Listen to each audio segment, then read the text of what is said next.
Bon, comment allez-vous, mesdames et messieurs? Vous avez passé une bonne journée? On se passera sur les commentaires sur la régularité des vidéos par rapport à ce que j'avais dit dans la vidéo sur les anecdotes de soirée, hein? N'est-ce pas? Quelques histoires pour me faire pardonner de cette longue et pénible attente, ça vous tente?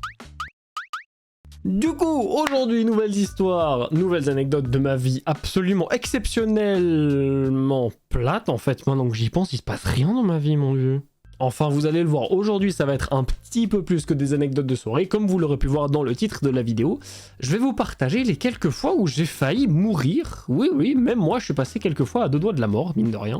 Et comme d'autres personnes ont déjà fait ce concept avant moi, Henri Tran par exemple, et que j'ai absolument aucune vergogne de copier le concept des autres personnes, je vais faire exactement comme lui et classer chacune de mes anecdotes par pourcentage de chance que j'avais de mourir. Du coup, plongeons dans le Styx du sujet, c'est parti. Numéro 1, accident de voiture, 10% de chance de mourir.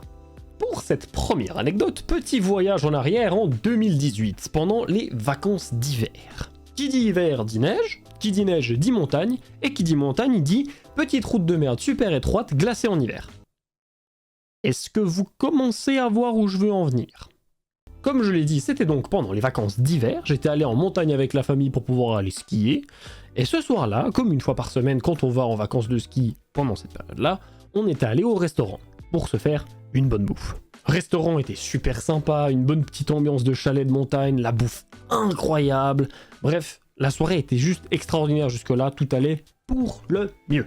On était venu en voiture et on avait parqué assez loin du resto parce qu'il n'était pas accessible en voiture et du coup, il avait fallu marcher un petit peu pour aller jusque-là. C'est pas important, mais pour vous situer un peu le contexte. Tout se passe pour le mieux, la soirée avance, on a fini de manger.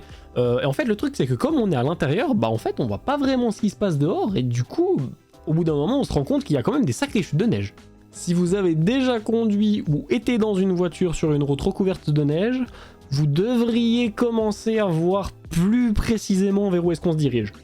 Mais pour les autres, vous en faites pas, je vais tout expliquer. Du coup, une fois qu'on a fini de manger, on retourne à la voiture, et puis après on prend la voiture pour retourner à l'appartement qu'on avait loué pour la semaine. Faut savoir que cet appartement, il était pas dans le même petit village que là où on avait le restaurant. Il était 200 mètres plus bas, à peu près. Sauf que du coup, nous, on doit redescendre là en bas, et je vous rappelle qu'il y a 30 cm de neige qui sont tombés sur la route. Au début, ça nous fait pas de soucis, du coup, ma mère, elle reprend le volant, et puis on a juste repris la route pour rentrer. Normal. Au début, pas de soucis, on avance juste super lentement pour pas perdre le contrôle de la voiture, ce qui est normal. Et puis d'un coup, on voit des phares qui commencent à arriver sur la route en face. Donc il y avait une voiture qui était en train de monter. Ma mère, en voyant la voiture, elle essaie de ralentir un petit peu puis de se remettre sur le bord de la route pour essayer de laisser passer un peu la voiture. Mais comme Régigas avait décidé de lancer Blizzard, en fait, c'était presque impossible à faire cette manœuvre. Du coup, ce qui devait arriver arriva, elle perd le contrôle de la voiture, on sent que la voiture, elle commence à glisser puis faire des gauche-droite comme ça sans qu'on puisse faire grand-chose. Mais il y a toujours une voiture qui arrive en face de nous.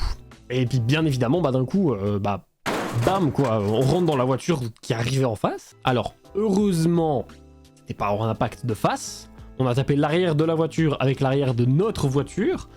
Donc pas de dégâts importants, mais sur le moment, c'était quand même un sacré gros coup de stress, mine de rien. Bon, au final, on s'est arrangé avec le conducteur pour payer les frais avec les assurances, etc. Tout est rentré dans l'ordre, et puis on est retourné à notre appartement, plus lentement qu'une mamie tétraplégique de 150 ans, mais en un seul morceau. Désolé maman d'avoir raconté ça, mais c'était quand même une sacrée frayeur, et de toute façon, ça allait finir par se savoir à un moment donné ou à un autre, donc autant que je le fasse maintenant. Du coup, voilà qui vient conclure cette première anecdote, et vous allez voir que pour la prochaine, on va rester au frais. Numéro 2. Presque tombé à ski, 40% de chance. Comme je le disais avant, pour cette deuxième anecdote, on va rester la même année, au même endroit, mais pas le même jour. En y repensant, en fait, c'est presque comme si l'univers ne voulait pas que je passe cette année en vie. Bref, cette anecdote ne concerne que moi, parce que je suis le seul responsable de ma connerie et je l'assume totalement. Pour situer un petit peu mieux les choses, on était dans une station de ski qui s'appelle Saas-Fee, c'est une immense station dans le Valais, pas très loin du Cervin. Il faut savoir que ma façon de skier, comment dire... Voilà, je suis un petit peu le Usain Bolt blanc de Wish des pistes de ski. Oubliez ça en fait, j'ai rien à voir avec Usain Bolt. Bref, comme je suis ce genre de personne sur les pistes de ski, quand j'ai vu que la station avait organisé une espèce de petit concours avec plein d'épreuves de vitesse, d'agilité et autres, j'étais comme un gamin à Noël qui ouvrait sa PS2. Et il y a une de ces épreuves qui s'appelait le Alaline Downhill. Oui, je dis appelait parce que les dernières fois qu'on y est allé, je l'ai pas revu.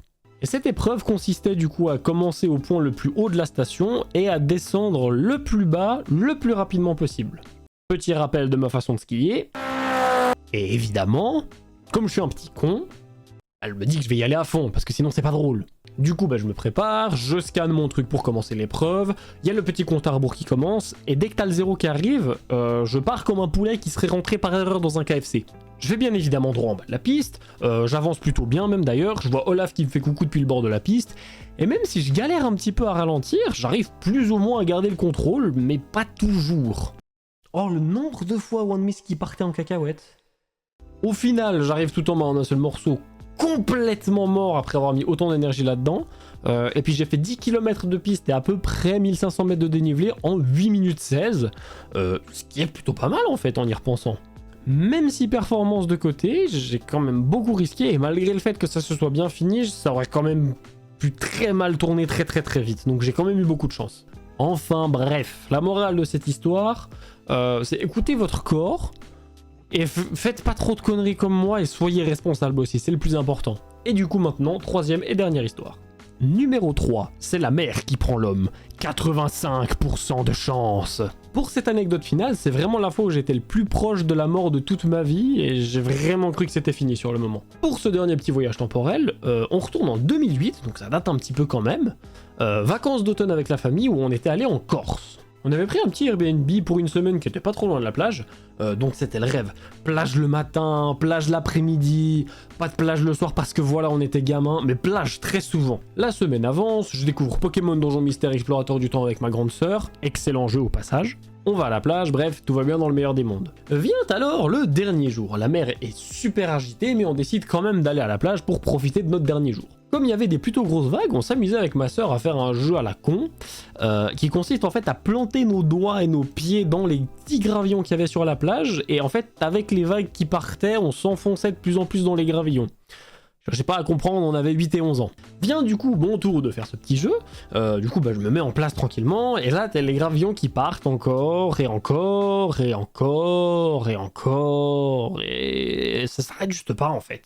Puis au bout d'un moment, je me dis que ça fait quand même beaucoup de gravillons qui partent, alors je décide de me retourner, et je vois un mur d'eau de 4 mètres qui est juste devant moi, et 2 secondes plus tard, je me retrouve au milieu de l'eau, à l'envers, et je commence à gentiment disparaître au loin dans l'eau, et je me fais emporter par les vagues en fait. J'ai à peine le temps de ressortir de l'eau que je vois que je suis déjà à 10 mètres de là où j'étais il y a 2 secondes et demie. En fait, j'essaie de nager de toutes mes forces pour regagner la plage, mais j'arrive juste pas quoi. Les vagues étaient juste beaucoup trop grosses, c'était complètement impossible pour moi. Et en fait, je suis juste en train de me faire emporter par la mer sans arriver à revenir vers la plage, et puis là je vois littéralement toute ma vie défiler devant mes yeux quoi. Bon, j'avais 8 ans, donc à part la Nintendo DS et les cours de maths, il n'y avait pas grand chose, mais voilà quoi. Heureusement que mon daron il a foncé dans les vagues pour venir me chercher et me ramener sur la plage, parce que sinon, j'aurais jamais réussi à revenir, je pense. Au final, il a quand même réussi à me ramener jusqu'à la plage, parce que sinon, je serais pas là pour vous raconter ça. Je me mets sur un petit muret qui est à 50 mètres de l'eau, et puis j'ai plus jamais remis les pieds dans l'eau pendant à peu près 2 mois. Non, en fait, c'est totalement faux, parce que j'y suis retourné 5 minutes après, parce que je n'ai absolument aucune notion du danger. Voilà.